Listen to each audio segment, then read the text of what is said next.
39. 세상은 이 나이를 부록을 코앞에 둔 중년이라 부르지만 사랑 앞에서 우리는 여전히 서툴고 불안하다. 나는 그 불안한 경계선 위에서 동갑내기인 그녀를 만났다. 2년 전 그녀는 나에게 먼저 다가왔다. 나이가 들수록 계산적이 되어가는 세태 속에서 좋으면 좋다 솔직하게 표현하는 그녀의 적극성은 신선한 충격이자 설렘이었다. 나는 그녀의 그 당당함에 반했고 늦은 나이에 찾아온 이 인연이 결혼까지 이어지기를 내심 기대했었다. 하지만 연애라는 포장지를 뜯고 마주한 현실은 내가 꿈꾸던 안정적인 동반자의 모습과는 거리가 멀었다. 연애 초반의 그 열정적이었던 태도는 시간이 지날수록 교묘한 우월감으로 변질되었다. 그녀는 마치 내가 이 나이에 너 정도 되는 남자를 만나주는 건 큰 선심을 쓰는 거야 라는 태도를 보이기 시작했다. 그것은 사랑이 아니라 나를 자신의 통제하에 두려는 보이지 않는 권력 싸움의 서막이었다. 우리는 20살이 아니다. 사회에서 산전수전 겪으며 치열하게 살아온 30대 후반이다.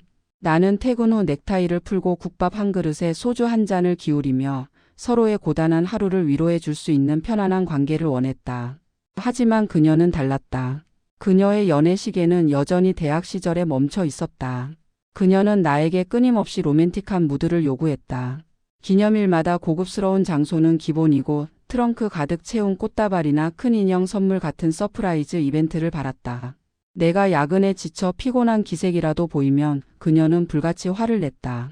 남자가 왜 이렇게 센스가 없어? 설렘이 하나도 없잖아. 내가 원하는 게 그렇게 힘들어? 39살에 하는 공주님 놀이.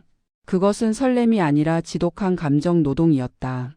나는 회사 상사의 비위를 맞추듯 그녀의 기분을 살피며 내가 원하지도 않는 파스타를 먹고 영혼 없는 리액션을 쏟아내야 했다. 그녀가 원하는 것은 성숙한 사랑이 아니라 자신을 주인공으로 만들어줄 충실한 조연 배우였다. 그러나 공주 대접만 바란다면 차라리 귀여웠을지도 모른다. 더 견디기 힘든 것은 그녀의 입에서 시도 때도 없이 튀어나오는 비교였다. 그녀의 친구들이 하나둘 시집을 가거나 자리를 잡으면서 그녀의 히스테리는 극에 달했다. 데이트 도중에도 그녀는 스마트폰을 들여다보며 한숨을 쉬거나 툭 던지듯 말을 뱉었다.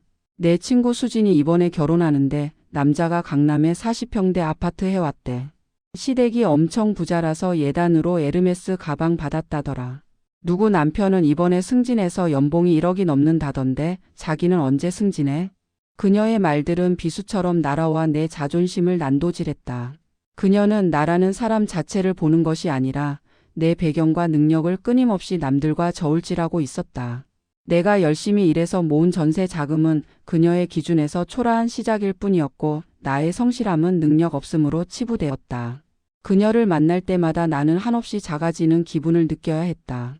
그녀는 나를 사랑하는 걸까 아니면 나를 통해 친구들에게 과시할 트로피를 원했던 걸까? 비교와 무시에 지쳐 내가 불만이라도 토로하면 그날은 전쟁터가 되었다. 하지만 그 전쟁의 승패는 이미 정해져 있었다. 그녀는 논리나 이성보다는 감정을 앞세워 나를 몰아붙였다. 자기가 능력이 부족해서 내가 부러워하는 건데 그걸 가지고 나를 속물 취급해? 어떻게 남자가 그렇게 쪼잔해? 말문이 막혔다. 그녀와의 대화는 늘 벽에 대고 소리치는 기분이었다. 의견 차이를 좁히려는 노력은 없었다.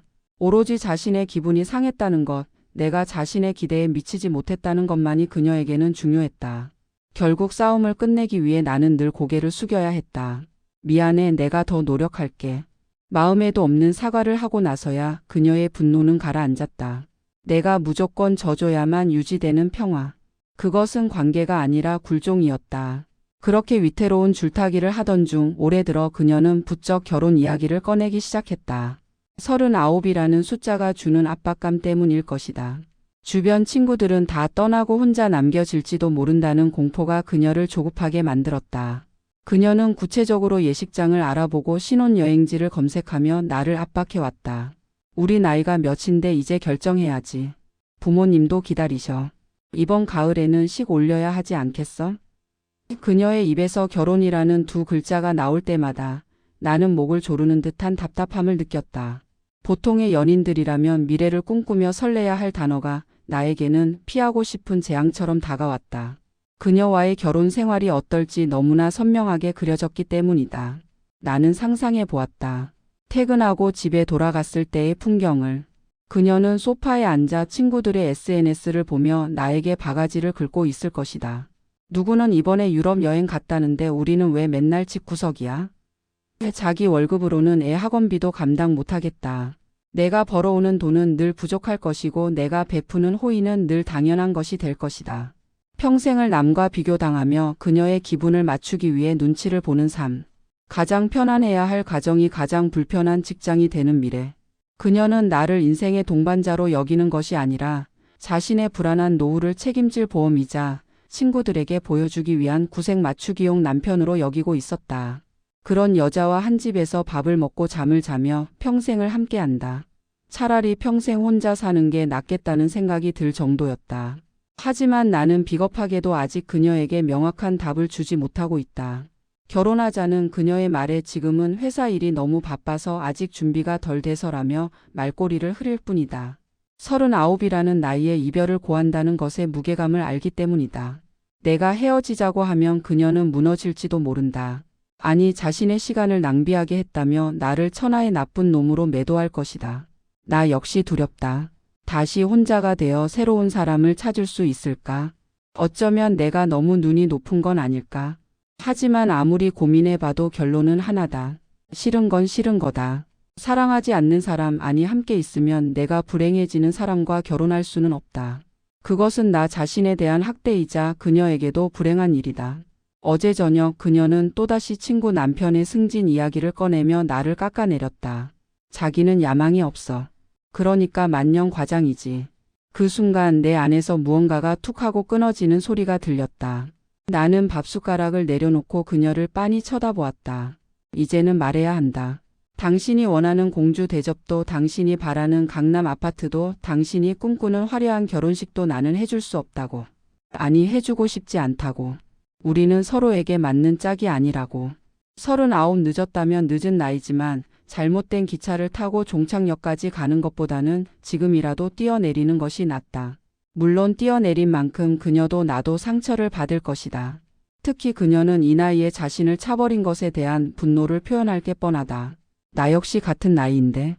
그녀는 또 자신만 피해자인 척을 할 게 뻔하다. 이게 왜 이렇게 됐는지는 생각하지 못한 채 말이다. 그래서 말해야 하는 그 압박감도 크다. 어떻게 정리하는 게 가장 좋을지 이것 때문에 머리가 아프다.